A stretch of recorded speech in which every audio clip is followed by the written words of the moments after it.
Hey, everybody. My guest today is John Kempf, an entrepreneur, speaker, a leading crop health consultant, and a designer of innovative soil and plant management systems. John is part of the Amish community in Pennsylvania. He founded Advancing Ecoagriculture in 2006 and serves as Chief Vision Officer and Executive Board Chairman. He's also a host of the Regenerative Agriculture podcast, where he interviews leading farmers and scientists who share cutting edge practices and science that accelerates the healing of soil, crops, livestock, and our relationship to the land. As a member of the Amish community, John prefers to use artistic renderings of his likeness rather than a photograph or video. So we're not airing a video of him today. John, welcome to the show. Thank you, Bobby, for having me. It's quite an honor to be here. I've been an admirer of your work and of your platform for a long time, and there are many exciting things happening in the world, and there is a growing awareness of the opportunities and the potential that exists when we all align and pull together. So thank you for all the work you're doing, and thank you for having me. Yeah, so tell me about your journey and and about how you sort of discovered this occupation, I'll call it. Yeah, it's been an interesting journey, that's for sure. I grew up on a family fruit and vegetable farm in Northeast Ohio in the snow belt south of Lake Erie, where I still live. And we were growing fresh market vegetables and in a very mainstream manner, using very intense fertilizer applications and pesticide applications. This started I think we started in 1996. And then in the early 2000s, 2002, 3, and 4, we had a 3-year consecutive period that we lost well over 70% of our major crops, our 4 major crops, to a number of different diseases and insects that we were not successful in managing with pesticides. And we were applying ever more intensive pesticide application rates. At this point in this 3-year period, we were applying fungicides and insecticides every 5 days. And it seemed the more we applied, the worse the problems became. And then in 2004, we had a wake-up call experience that really got our attention. Can you just tell about what your farm is, what it looks like, and where it fits in your community? Yeah, we were one of the leading farmers in the community to first begin growing vegetables for wholesale markets. And we had 4 primary crops, being tomatoes, cucumbers, cantaloupe, and zucchini. And it was a small family farm. We had 25 acres altogether, 15 acres of land that was being tilled and planted into crops. And of those 15 acres, these 4 crops represented probably 70% of the total crop that we were growing. So we're located geographically in Northeast Ohio, maybe 20 miles, 25 miles south of Lake Erie, and about 30 miles from the Pennsylvania border. So being in this snowbelt region and also being in a very high cloud cover region means that during the summer months, we have lots of humidity and lots of cloud cover, which is an almost perfect petri dish environment for disease propagation. And are there any prohibitions among the Amish about using chemical agriculture? I know that Amish are not supposed to be using certain kinds of machinery. What are those rules? Well, there are many different Amish denominations, probably close to 24, and so the rules and the restrictions vary widely from community to community. So the community that I grew up in, we are farming with horses. We're not using any electricity. That has shifted a little bit in the last decade, where we're now using more solar power and battery powered tools and so forth, but there's still no electricity, television, radio, or any of those modern electronics for the most part. How about chemical agriculture? Do any of the Amish communities or Mennonite communities forbid chemical use? I'm not aware that there is any community where it is strictly verboten. There are a very few communities where it is discouraged. But the historical trajectory, the Amish community was taught to be subservient to government authority, to comply with governmental authority, and to trust and respect. There's a great deal of an ethos of trust and respect for those in authority positions. So it's quite interesting that even though we have this culture which has this very strong agrarian heritage and a heritage of strong stewardship of the land, some of them, not all of them, but some Amish farmers adopted GMO technologies and adopted chemicals with a great deal of intensity. And, as a culture, we have, culturally, I think we tend to have a very intensive work ethic, very aggressive work ethic. And so generally when Amish farmers, and this is of course speaking broadly, but when we begin adopting new things, the majority of the Amish community doesn't tend to do things halfway. They go all the way in 100%. And so they were some of the early adopters of chemical agriculture and GMOs. And also, because of the intensity with which they used those tools, they were some of the first people to see the problems, which is exactly what happened on the farm that I grew up on. And so you said that the chemical agriculture you were finding in, I think you said, was it 2016?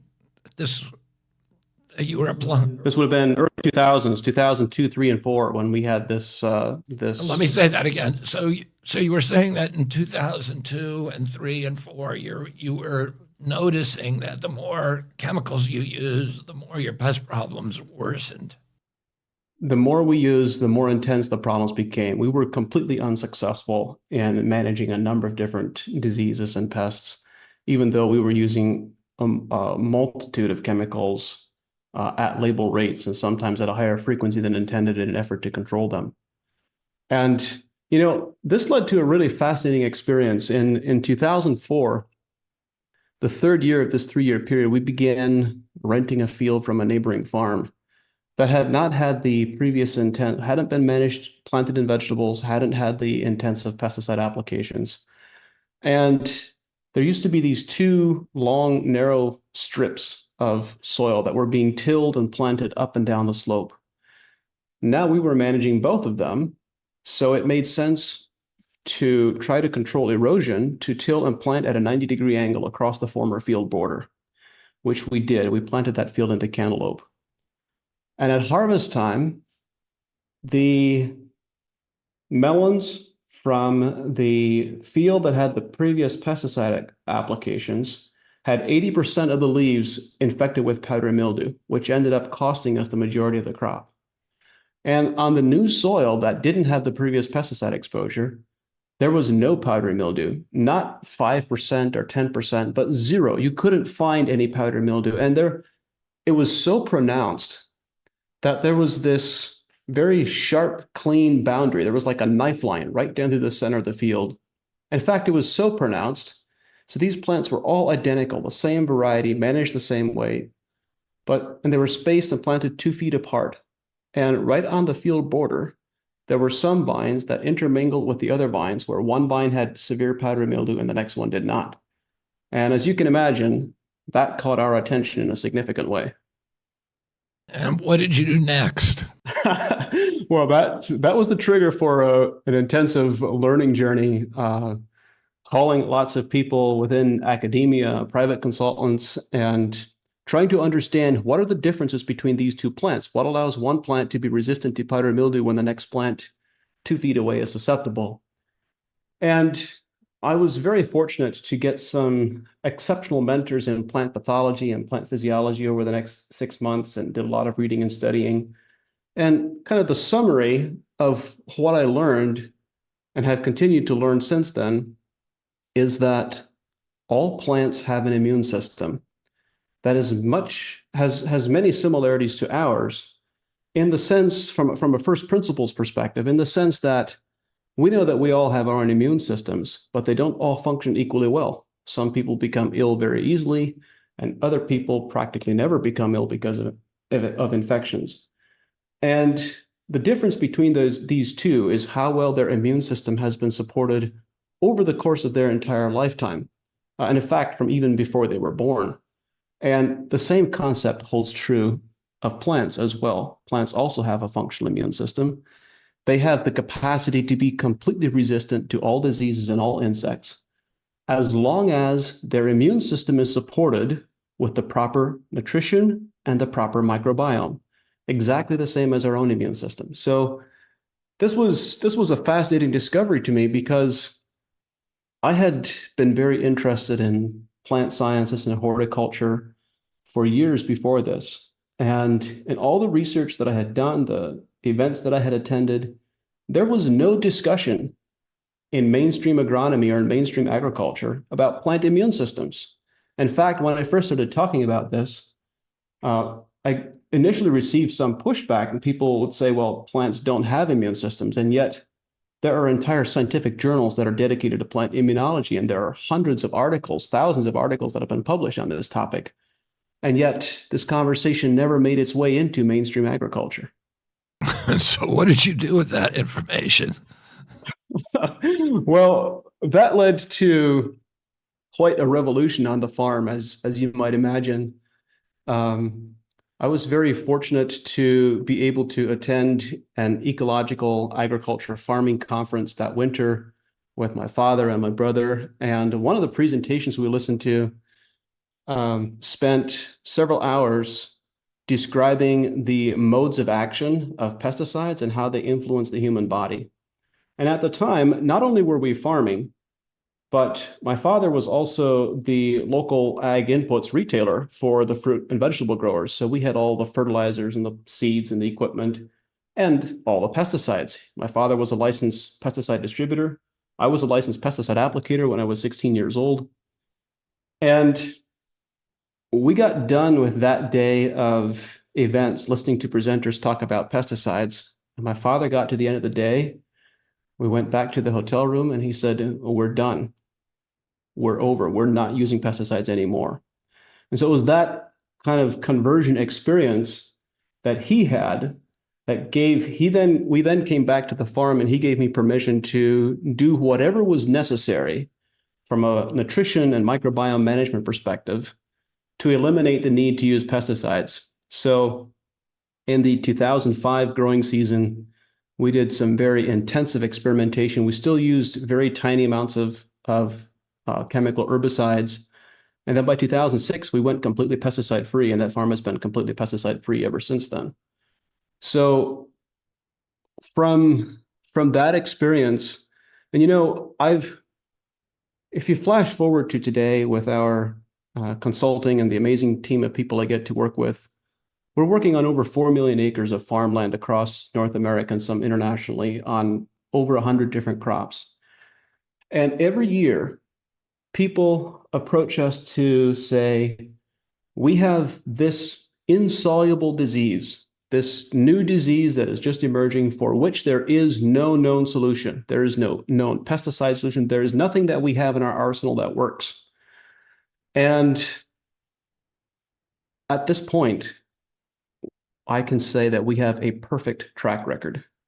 We are at 100%. We have succeeded in resolving and reversing every single disease problem and every single insect problem that we've been approached with nutrition management and microbiome management.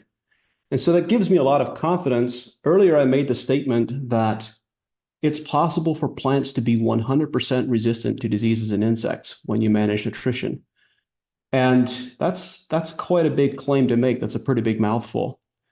But it's not one that I make from a theory or from a hypothesis. Like this, we have actually done this. We are doing it. And after a decade and a half of the level of experience that we've had, I think the confidence we have is born out of experience. And so there's no question in my mind that this is possible and realistic and achievable on a large scale.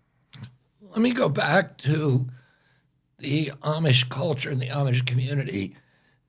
I'm very curious about your own background because you seem like a highly educated, very eloquent, articulate, and learned person in this area. But are Amish likely to end up in an agricultural school, or are they, where does their education end? And what is your relationship then to the professors at the agricultural academies? Yeah, good questions.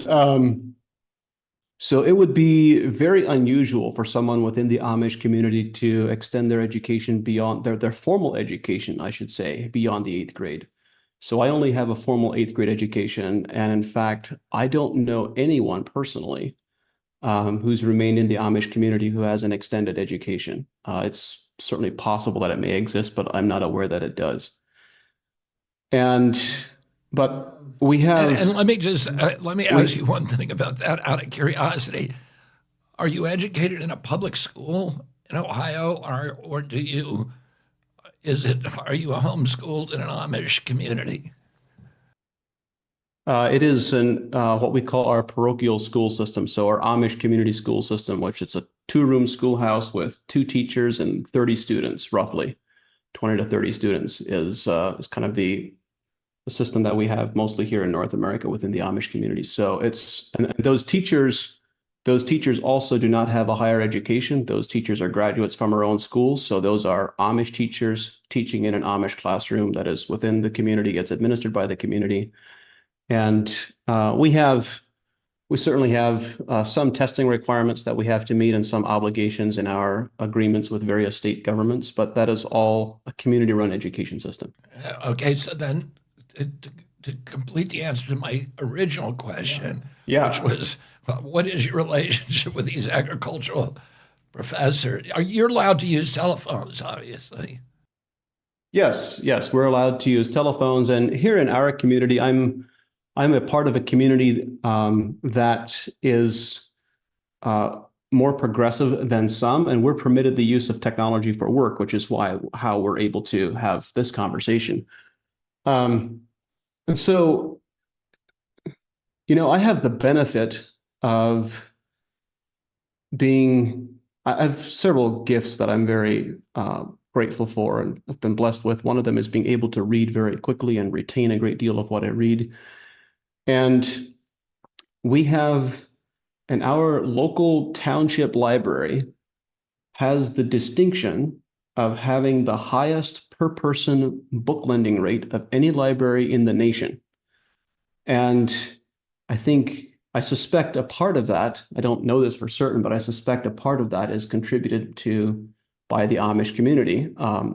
We don't have television and radios, and so reading is a very common form of entertainment. And we had outstanding service at that local library where there were a number of different scientific books that I wanted to read, and they would get those books for me through interlibrary loan from anywhere in the world. I still remember receiving books from Germany and France and from throughout Europe on some of the topics that I was researching. So to come back to the question that you're asking, I found some very remarkably knowledgeable individuals within the academic community and within ag universities whose knowledge and whose research had largely been throttled, or it wasn't widely advertised and wasn't widely known. Just as with in the case of plant immune systems and the domain knowledge around plant immune systems not being widely known. Farming and agriculture is really a profession of generalists. Farmers need to know so much. They need to have about many different domains, many different specialties. And in the study of growing crops, never mind animal agriculture, we have so many different domains of research. We have botanists and horticulturists and plant physiologists and plant pathologists and geneticists, the list goes on and on. And all of this amazing work on plant immune systems was being done in the botany department. The plant pathologists, for the most part, were not paying attention, were not aware of it, or perhaps not the plant pathologists, but certainly not the agronomists. And what I learned is that there is a great deal of siloing within academia. And also, of course, funding is only available for those things. At least this has been largely true, I think, for at least the last 30 to 40 years, perhaps longer. Funding is only available for those types of research which contribute to commercial interests for the most part. There are exceptions, but they are limited.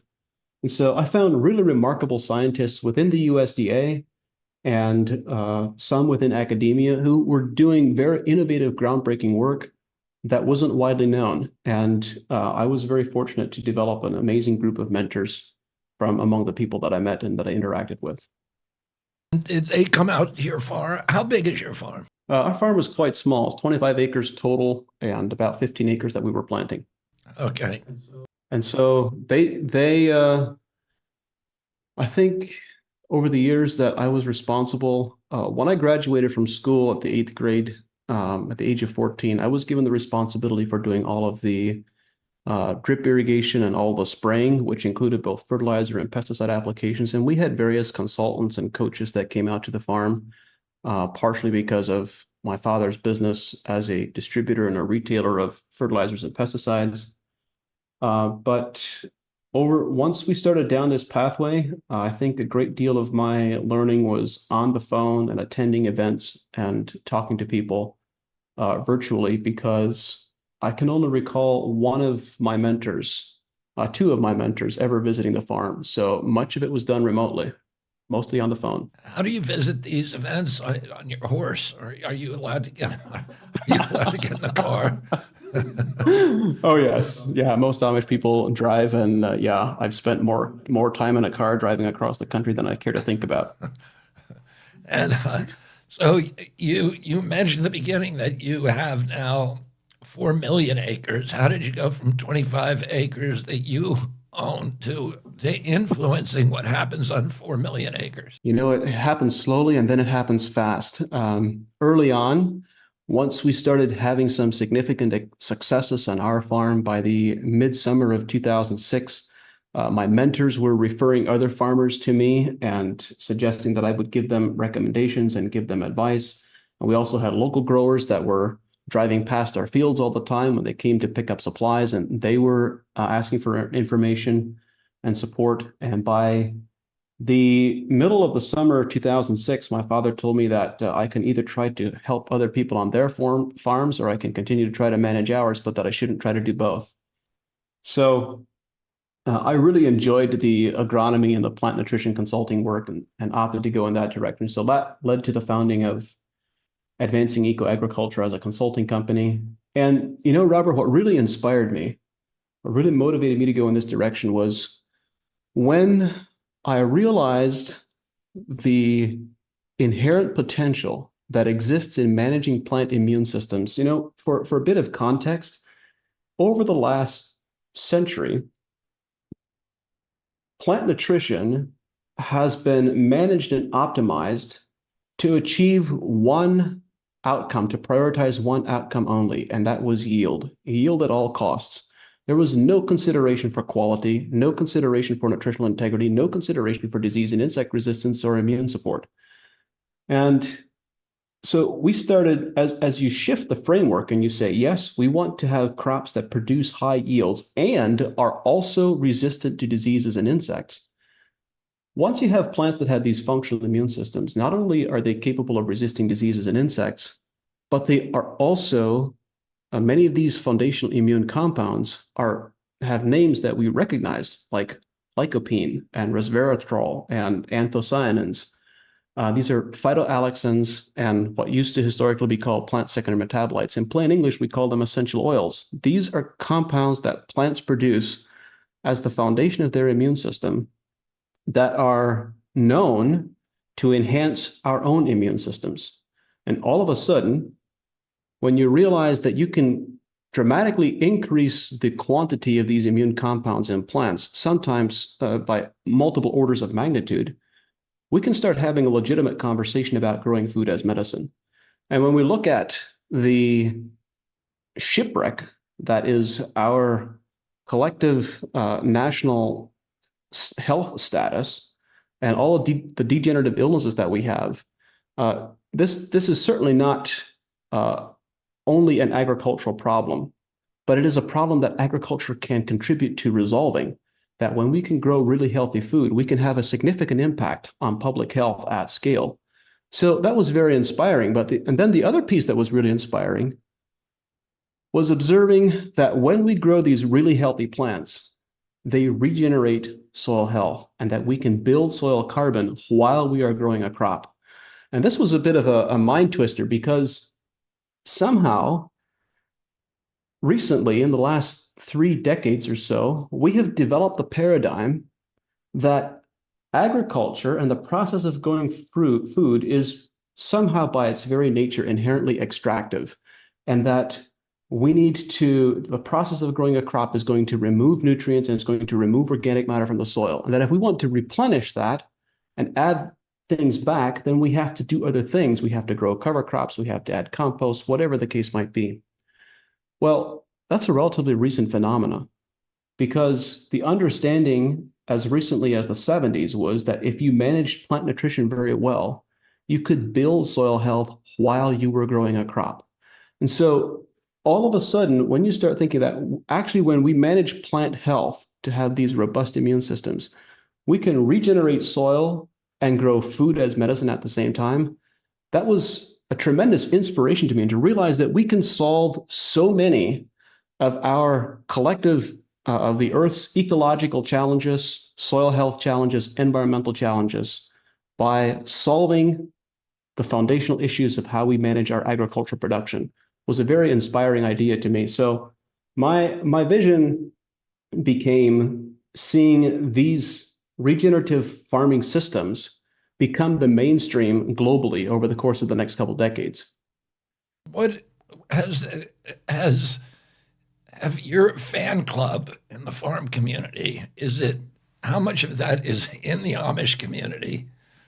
Or are you like, the prophet in his hometown who nobody pays attention to, which they warn about in the Bible? Or Well, depends on how you define hometown. So within the local community, what is interesting is that the local community that I grew up in, within, let's say, a 20-mile radius of where I grew up, has shifted dramatically away from an agrarian culture to a tradescraft culture where they're heavily involved in construction and cabinetry and cabinet making and so forth. So within my own community, there are probably less than a dozen individuals that still make their primary income from farming in a community of probably close to 3,000 households.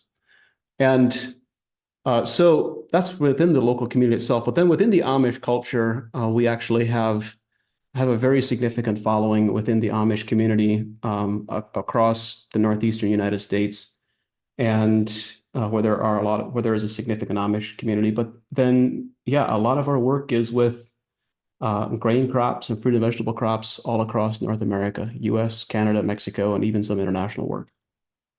let me ask you another off subject um, uh, question about the Amish. Do you think the Amish look at what's happening at the kind of social deterioration that is now so evident across the country, the alienation, the dispossession, the drug addiction, and just the atomization and fragmentation of society, the separation, the separateness that has become an affliction and is feeding mental illness and all that? You think you guys look at the rest of us and say, you see, we were right all the time.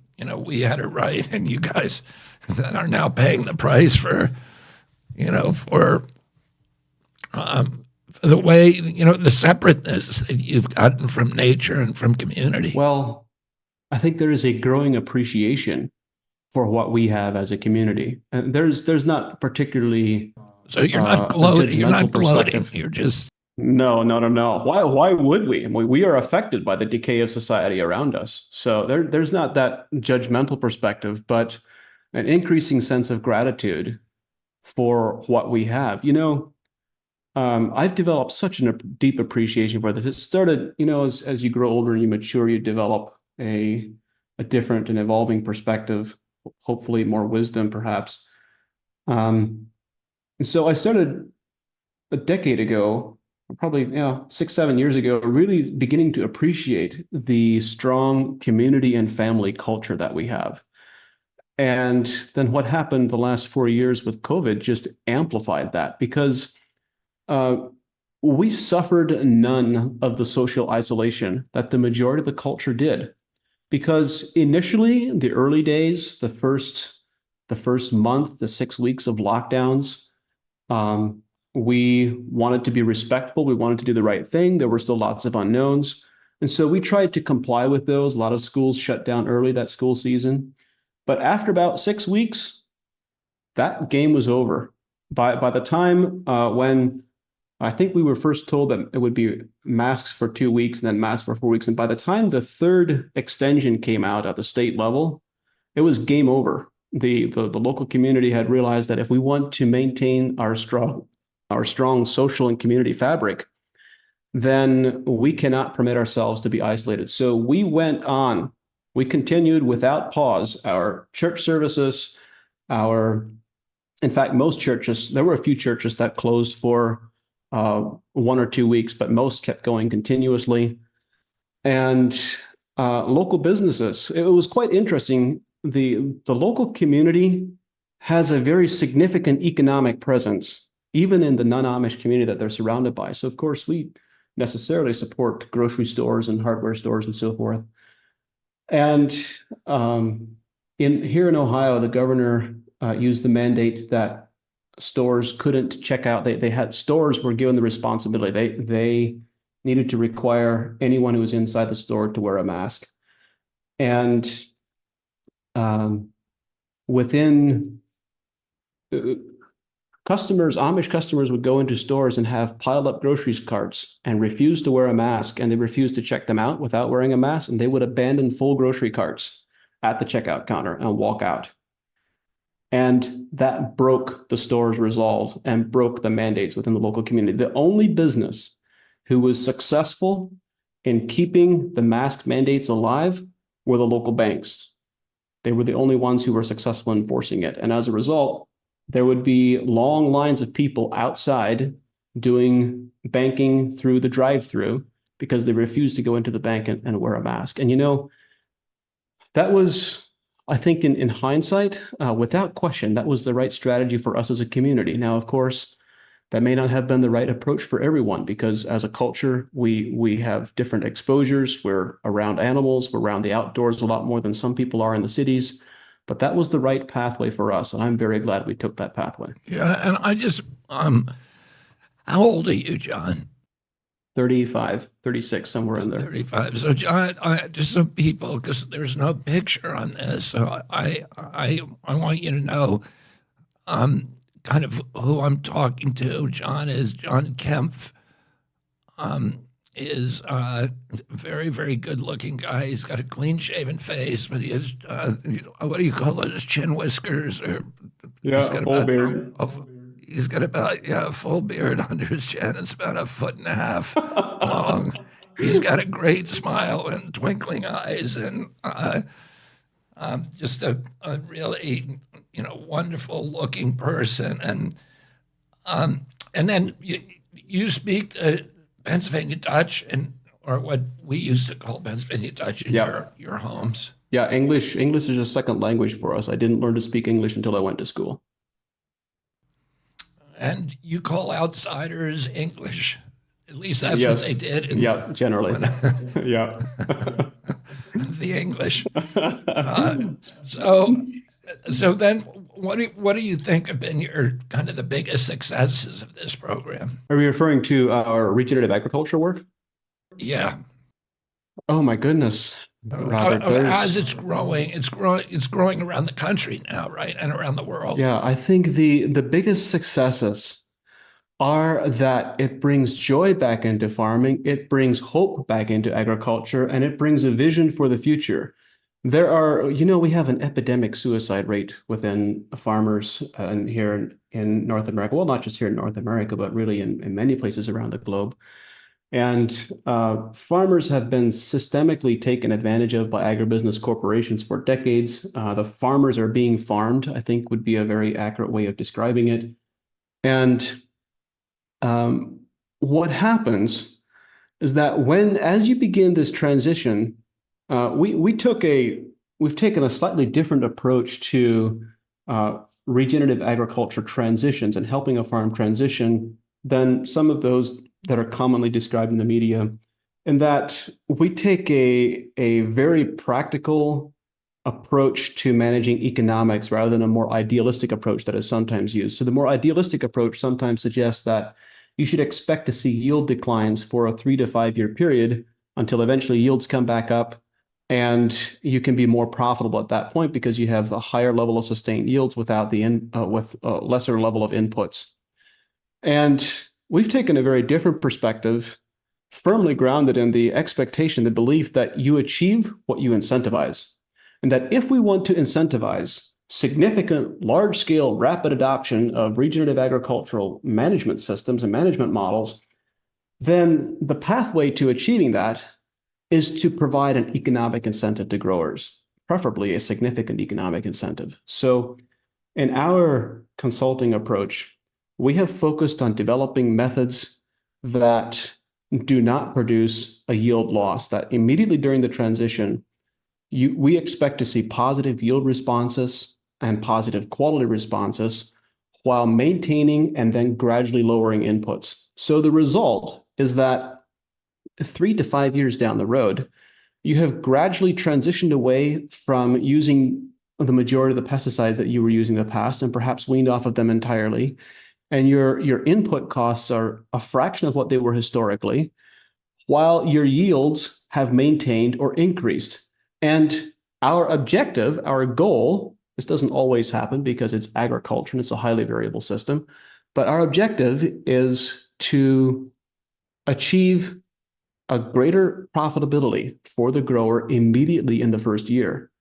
And there are many growers who strongly desire that and are motivated by that. So, and necessarily because they need it to survive. And so I would say I could share so many amazing stories about remarkable yield increases, 50% yield increases in apples and 30% yield increases in cotton while greatly reducing pesticides. There are many amazing stories, but the best story of all is how it is impacting our rural communities. Because if we back up just a step and we think about what does regenerative agriculture mean? What is it that needs regenerated from a foundational first principles perspective? We can talk about regenerating ecosystems and regenerating soil health and regenerating the quality of food and regenerating public health.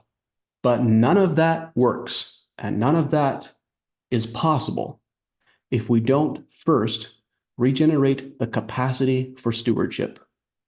There are two very different points of view about the role of people in the landscape. The one point of view, sometimes held by environmentalists, is that the best way to regenerate an ecosystem is to remove people from the landscape. And the other point of view is that humans are the ultimate hyper-keystone species, and that the best way to regenerate landscapes is to have those landscapes and ecosystems be cared for by stewards who have a thoughtful, loving, engaged relationship with the land and with the ecosystem. And that is the model that I subscribe to. I believe that humans have the capacity to regenerate far faster. And in fact, it is necessary for humans to be present and engage and regenerate ecosystems, particularly in brittle environments. And so if that premise is true, that means we need thousands, no, we need millions more people who are engaged in the ecosystem and in the landscape, who have this caring, loving relationship and who have the knowledge base to work from.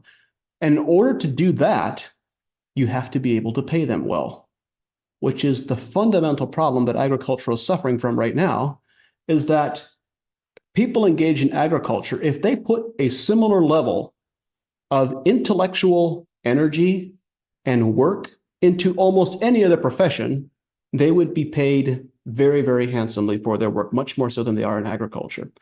And so that's one of the foundational challenges, is that if we, at its most fundamental level, we need to regenerate the capacity for stewardship, which means that there needs to be this assurance of an economic flow back into rural communities. Yeah, I spent a lot of time over a decade suing the big hog confinement companies like Smithfield, Tyson's, Murphy Farms, etc. And farmers would sign contracts with them. They'd build a hog shed. They'd borrow money on their house, mortgage their house, build a hog shed, put 1,100 sows in it, and then the Smithfield would own the pigs. It would own the feed. It would dictate all the farming practices. And it would drop off the piglets and then come pick them up, and when they hit kill weight, and then give them another generation of piglets. And those farmers were barely hanging on to their property for dear life. Exactly. And I remember sitting at a kitchen table in North Carolina with one of these farmers, and he showed me a calculation that he did of his hours, how much hours he put into the farm, and what his salary was essentially at the end of the year. He was he owned the farm, so he didn't get a salary, but he was looking at his profits and the amount of time, and he was paying himself essentially $2.50 an hour. Yep. Oh, and that's and he was a smart, incredibly hardworking guy. If he had gone and rented out his labor, he would have made so much more money. Right. And instead, and most of the farmers that I was working for had to have two salary households. Their wives were working as school teachers or nurses in the local town. And it's the only way they survive. And that's a sad thing. It's not sustainable. That's still a very common story today. Farmers, in many cases, and just as in the case that you described, farmers are financially indentured servants. And yeah, I think it's accurate to say that the farmers are being farmed. Let me ask you this about that. You're in Ohio. If you drive across Ohio, you're looking at corn that is 8 feet high, that is GMO, Monsanto, Roundup ready corn for acre after acre, all the way to the horizon. And they rely on an economic model of these big subsidies and also methane production and all of these kind of markets that have been drummed up to buy that product. And they're locked into these monocultures with giant inputs coming in for carbon-based fertilizers and for chemical-based pesticides and herbicides. And they're poisoning themselves, they're poisoning the groundwater, they're poisoning the soil, they're poisoning their children. But they're locked into that system and don't seem to be able to get out of it. If you are somebody who is stuck in that economic model, does what you're doing offer any hope to somebody like that? Or is that just too disruptive of their life to switch from that activity to some other form of farming that's consistent with actual food production rather than commodity production? Yes, it does. We do work with many growers who are exactly in that context, who are beginning to transition that context, because of course, to break free from that system, you first have to have an economic pathway to freedom. And as you described, they are locked in from a capital investment perspective. They are locked in from an insurance and from a financing perspective. So there needs to be a pathway to freedom that is kind of within that model and within that system. But then, over time, change doesn't happen first in the field. It happens first in our hearts and minds. And we are all on our own journey of change. Every grower and every farmer is on their own individual journey. And to the degree that we can have empathy with where they are, empathy and understanding for where they are in that journey, and then bring them along. Because the reality is our current agricultural commodity production system, focusing on corn and beans and wheat and cotton, et cetera, is relatively easy. It's easy from a management perspective. It's easy from a financing perspective. And so learning to shift to a different model that is more management intensive and that brings livestock back to the landscape, there are a lot of moving pieces. It requires the participation of more people in the operation.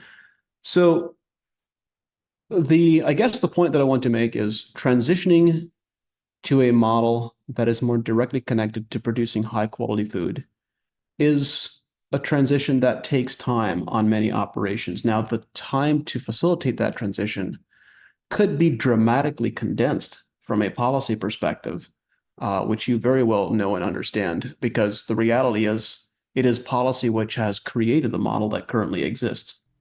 Let me ask you something. Do you watch YouTube? Occasionally. I mean, how do you watch? Because you don't have a cell phone, right? Yeah, as I mentioned, I'm a part of the community that permits the use of technology for work. So I have access to it at work. I don't have a lot of time to waste at work, but if there's a necessity, yeah, I will watch YouTube there. So, yeah, I'm just so curious about how you've, you've absorbed all this incredible information, and I guess you just did it the old-fashioned way by reading. Well, Something that nobody knows. you can read faster than you can listen. You can absorb Yeah, I know information that. I faster. know. I never watch YouTube because I tell people send it to me in writing. Yeah, I do the same thing.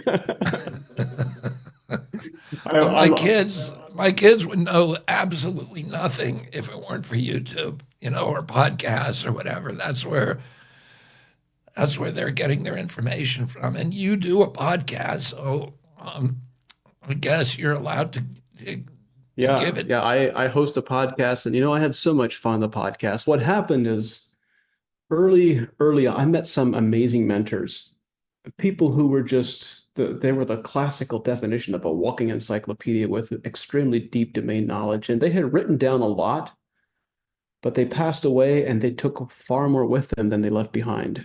And I knew some of the stories and the experiences, and I wanted to capture some of that and share it with a larger audience. And that was the genesis of the podcast, and to share some of the hope and the inspiration and the things that I was learning. And I did it for myself. I didn't really, I did it because it was something I felt was important and necessary to do. And the last 6 months, we've been playing around with the #1 spot on the Earth Sciences category in Apple Podcasts, which I had never imagined or expected to be the case. So it's been an interesting journey. But I don't listen to my own podcast because, yeah, I don't have time to listen. Yeah, I don't listen because I can't stand the sound of my voice. But I was thinking as you were talking, there's a study that was written. It's called GUIER, GUIER, and it's a study that looks at the efficacy of vaccines and other medical interventions. And it was published, I think, in Pediatrics in 2000. It was funded by CDC and by NIH, or CDC, NIH, and it was performed by scientists from Johns Hopkins. And they looked at mortalities from infectious disease in this country in the 20th century. So there was a dramatic drop in mortality from infectious disease, from measles, from pneumonia, from typhus, typhoid, cholera, polio, etc., diphtheria, tetanus, pertussis. They looked at each of these diseases and the declining mortalities, and all of them dropped dramatically. Infectious disease was killing hundreds of thousands of people. Measles alone in the 19th century killed on average 10 to 20,000 people a year. In 1964, before the introduction of the vaccine, it was killing only 400, and they were almost all malnourished.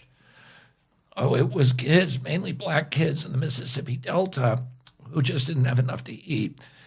And they looked not only at the efficacy of vaccines, but all medical interventions, including antibiotics and surgeries. And they said, did they contribute to this dramatic drop of 80% reduction in mortalities in the 20th century? And one of the greatest medical developments and milestones of all time. It's the essential disappearance. The diseases themselves did not disappear. They just stopped killing people. So every kid got measles. It just didn't kill anybody anymore, except malnourished people. And they said, what is the cause of this and how much did medical interventions contribute? And what they say is medical interventions, all of them put together, vaccines, antibiotics, surgeries, contributed less than 3% and probably less than 1%. Wow. And that that the real cause of those mortalities, and this, remember, is a CDC study, it's a, exhaustive study, were not doctors, they were engineers who were built the highways that allowed, oranges to get up into the northern cities during the winter months, and the refrigerators, the clean water for the cities, chlorinated water, and all of these other engineering innovations, and that gave people good nutrition, and that's what eliminated disease because they had healthy immune systems, and it's almost impossible for most infectious diseases to kill a person with a healthy immune system. So infectious diseases are killing lots of people in Africa today, but if you look at what's wrong with those people, what's really killing them is malnutrition. So it's brought them up to the edge. And during COVID, we had the highest mortality rate in the world. We had 16% of the COVID deaths. We only had 4.2% of the world's population. Whatever we were doing was wrong. But what CDC said is not our fault. It's not our fault. It wasn't our management of COVID. It's because Americans are so sick. CDC said the average American who died from COVID had 3.8 chronic diseases. So they had obesity, they had, asthma, they had diabetes, and one other thing. And I was reminded of this study because the way that you began this podcast by saying, a healthy plant is almost impossible to kill. Exactly. It's the human parallel. It's a perfect parallel. Yeah. And it's called, Pasteur had this big dispute over it, and it was, about whether it was germ theory or terrain theory. What was killing people? Was it the germ that actually killed them, or was it the terrain? Was it the immune systems of the person who caught that disease? Because we're assaulted by millions of microbes every day. Millions of pathogens, millions of bacteria are hitting our immune system every day. So what is it that causes some people to get the disease and to succumb, and other people can walk into a room full of sick people and they never get sick? And, the answer to that is what you discovered with plants. And as you said, it's the perfect analogy. Well, many people in this space either lack the knowledge or the intellectual honesty to dig deeper for root causes behind the surface level information that they are given. In plant pathology, and if I recall correctly, perhaps also in human medicine, although I'm not entirely certain at this point, but in plant pathology, we have this concept that is used to teach first-year students at the university level about plant disease susceptibility. That's called the disease triangle. And the disease triangle describes this concept that describes the three essential elements that are required in order for a disease to infect a plant. The one requirement is you need to have the presence of a pathogen, which we could have a whole interesting conversation about what really is a pathogen. Particularly, I'm less familiar with the human health context, but as it turns out in the agricultural domain, many of these organisms that we call pathogens actually serve a beneficial function in a healthy environment, and that when the environment changes, they become pathogenic. So that's a kind of an interesting concept and idea to think about. But then the second aspect of the disease environment, or the disease triangle, is the environment, a proper environment. And the third is a susceptible host. And that concept is often just kind of taken at face value and we move on. But hang on a second, let's stop and think about what defines a susceptible host. Because not all hosts are uniformly susceptible. Let's understand why that is. And so I think one of the foundations for our success at AEA and the reputation that we enjoy is we try to make decisions based on good data, based on good information, and constantly seek to identify the root cause. What's the root cause of why we have disease X expressing itself all of a sudden? And what is interesting, Robert, is We have a number of uncurable diseases that we have successfully reversed. One that comes to mind is bacterial canker on cherries and stone fruit, where we had orchards that were ready for the bulldozer. They were ready to be pushed out because they were no longer productive. And those trees completely recovered in 18 months to become middle of the pack yielding blocks. And people ask us, well, what did you do? And we don't know. I don't know what it is that we did. There is no one silver bullet. We can't say we applied cobalt or we applied boron and it fit, because what we did is we did a thorough nutritional assessment of those trees and of those blocks, and we addressed the nutrient deficiencies across the board. You do everything that is, you address everything that's imbalanced, and the disease goes away. Now, of the 10 things that we did, was it any particular one of them, or was it a combination of all 10? I have no idea, but I know that we reversed the situation. And so I think digging for root causes and taking a very thorough and systemic approach is something that is far too frequently missing in our discourse around health management. Well, it's fascinating, and you're a fascinating guy, John. So, John Kempf, how do people reach you and how do they support you? You can find us on, I have a website, johnkempf.com. I host the Regenerative Agriculture podcast. Our consulting and product nutrition company is called Advancing Ecoagriculture. You can find my icon. You won't find any photos of me, but I have several managed social media accounts that I sometimes see, and you can certainly connect with me there. So I'm very passionate about the work that we do. We have the opportunity. There is so much potential and so much opportunity in agriculture right now and for the world. I think all of us are here on this earth for a reason, for a purpose. And the greater the calamities appear to be, the greater is the opportunity. And we are here for such a time as this. No one else is going to solve these problems for us. We need to solve them ourselves. And collectively, as a human race, we collectively already have the knowledge. We have the know-how. We have the wisdom. We know what needs to be done. We just need to find the collective will and the alliance to actually do it. And we can. That's what we're here for. So thank you for having me on here. John Kempf, thank you very, very much. Thanks for joining me. A fascinating conversation. Thank you, Robert. That was lots of fun.